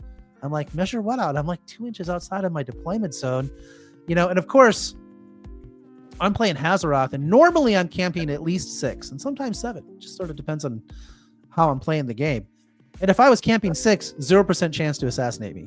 It's not 0. Mm-hmm. It's never 0. But I mean, it's not happening. But I was camping 2 because on my first turn, I moved up 2 inches. I cast Escort, 3 focus. I cast Inviolable Resolve, 2 focus. I had 2 left. And then at the end of his turn, I was at 6 life. And then the fire damage roll, he rolled an 11 and killed me. It was neat. And John, for those who don't know, what does that assassination attempt look like? I know you mentioned the Wyvern and the Animus. What is Nick doing in all of this? So she with Lucky Penny has 9 fury, and she's got a spell that is a spray that she can with prey get herself up to arcane attack 9. So she's hitting me on 5s. And with the Wyvern bonus and the prey bonus, the power gets up to 17. So she just literally just sprayed me 3 times. And I mean, he, this is the crazy thing. He moves his caster in front of my entire army 10 inches from my caster to kill me and spends all of his fury, right? So this is all in. That's as all in as it gets. Now I know she's got some defensive tricks or whatever. We can go, because I noticed that on her card, but not important to the details, but what was important is I got sprayed 3 times. The aura from the Wyvern adds +2 to the spray damage. All right. Because it's a fire damage. It makes it so fire cannot go out. So you're guaranteed to take a fire damage roll, and adds 2 to the fire damage. And then the Wyvern itself can also spray you, has a boostable spray. That's a pretty decent amount of damage. And then the other thing he did is there's these like, ninja gargoyle things. I don't remember what they were called, but they move and they have like a 4-inch place. And then he did ricochet shots off my Eidolon. Yeah, and they have glory hunters, so they get like boosted to hit and boosted damage against casters. So it was pretty cool. Character models. Yeah. Sorry, yeah, whatever. Hunter. Yeah, and so, but this is lack of reps. I forgot my Eidolons have force barrier. So he's like, oh, what's the defense? He's like, what's the defense in your Eidolon? And I'm like, 12. I mean, technically answered the question correctly, right? But I didn't realize he was bouncing axes or whatever they are off him into my caster, right? And then he's like rolling, okay, I hit, and then I ricochet over here. And I didn't think to say, oh, wait a minute, I've got force barrier. I was just like, okay, looks good. And yeah, and then I died to that. So yeah, I learned a lot in that game about both Legion. I guess it's not Legion. It's SFS. Don't remember what that's. Yeah, Shadow Flame Shard. Is that right? And I learned a ton about Nixian, right? And well, you also learned a ton about your own models, like you have Force Barrier, or you have Vampiric that you didn't use all weekend. That's true. Yeah, I forgot to use that Vampiric all weekend. But to be fair, had I started rolling those D3 heals, I probably would have clocked in every game. Even the one where I got assassinated on 2. Just saying. I have to play faster. But I think where I got some really valuable lessons was in my game against Erica Bev, where we played a barn burner of a game. And I will say, I mean, Chris, you looked at the game state in that one several times. That was a very even game. And if I had time, it was certainly a winnable game on my part. I played that game really well. I felt very good about how I played it, but I missed so many of the details. Like, for example, I never healed with Vampiric, and I had all kinds of damage all over the place, right? I never feeded with Hazaroth because I just, like, I would activate him, and then I would look down and be like, oh yeah, I was going to feed. I had all this damage. I was going to heal, just forgot. So there's a lot of operational things that I could have done. Just slow, actually, time pressure makes you move in a way that causes you to do things in a frantic way, and then you just end up not doing things well. So I just needed to slow down and be like, okay, what's important? Feeding with Hazaroth is important. But one of the cool things I thought about, a couple times she tied me up pretty well with just idiots, like Guardians, which are just reach set defense guys. With the Sire, they run forever. They run like 13 inches and have 2 inches of reach. And she tied up an entire unit of cats. And I spent like, I don't know, probably 5 or 6 minutes trying to figure out how to untie them. And I thought about it. I was like, God, what am I going to do if I'm ever in this situation again? Because I could have telegraphed that that's what she was going to do, because she had to contest my objective. And tying up all your cats is just another bonus, right? Because I have this unit of cats, and they all have to be within 3 inches of the objective. So a blob unit, like a unit of Guardians, can just tie everything up. And so she ran them there, and I was like, gosh, I don't know, like, how am I going to prevent that? Because we had already like been running each other's armies through the ringer, not a lot of stuff. And I'm like, well, I can charge my caster over there and kill a couple, because they're spread out, so I can only get on 2, and they have set defense, and then I got to spend a bunch of focus like boosting to try and kill these stupid things. And then I'm only going to free up 1, so even like I can get 1 cat to charge, but then the other 2 lose their charge dice, and I'm trying to kill a Spectre. I mean, that's the whole goal for the turn. And I spent like, I don't know, 5 to 7 minutes trying to untangle all this. And then the what I came up with was Valus was sitting right there, and he didn't do anything the turn before because he didn't have range to get to somebody to do Grim Returns. So he literally did nothing. I just was like, moved him to put him in a position to be ready for the next turn. But I literally could have moved him up and done something called Cradle Song, which said that any living models within 5 inches of him that end their activations become stationary, in which case my cats are no longer tied up. Or maybe they're tied up by like 1 or 2 of the models that I could have got rid of, right? Very easily enough. And that would have changed the whole dynamic of that side of the board, because I ended up using my unit of cats to kill all these idiots, and Kruger's over there murdering stuff for a whole nother turn, and the Spectre's over there smiling at me like, yeah, sorry, you're just not dealing with me this turn. And it was like very frustrating. But if I had been able to charge with the cats, I might have killed the Spectre. Not 100% sure. I did kill Kruger that turn anyway, because I had a 4th cat that just went and did the job for me. But if I clear the Spectre out of there, I start scoring 4 over there pretty quick, and then she's in real trouble. And I think we ended the game 8-8 or 9-9 on scenario when I death clocked myself. And again, if I hadn't spent 7 minutes figuring that out, there is a path to victory for me, because I was ahead on attrition. And as soon as the Spectre goes away, she has nothing that she can even get over to contest me scoring double. And she had 1 jack with 1 wound left. I'm pretty sure I could have finished it. And so, I had like 5 archers in the middle of the board. I had 5 archers, 4 cats, and Hazaroth versus 3 cats that were battle lusted that would have died to the archers. Maybe not all of them, but 2 of them would have died. And she had 1 Spectre. That's what we had at the end of the game, basically. And all I had to do was kill a couple cats with the archers, kill the jack that had 1 wound, and then she could only ever score 1 on that side of the board, because her caster could score 1 to 50s. She had no more jacks. Well, she had the Spectre, but it was on over by the 40s contesting, right? So I have a path to victory, but I have to execute, and I have to untangle myself. Or, I mean, the other thing I could have done is just committed to, all right, I guess I'll just kill these guys. Whatever. I'll wait till next turn and kill the Spectre. They didn't hurt me any. It's like, I'm not going to lose because of this. We were so even on scenario. She might have pulled a little bit of a head, but all I needed was a turn to double score those 40s, and I'm back ahead, because I score 4. So anyway. So pulling back from all the layers on that game, how many of these learnings that you had for like extracted individual examples boil down to like muscle memory or refamiliarization at this point? Almost all of them. So my strategy was good. My tactics were bad. So for example, I moved Azeroth up to support.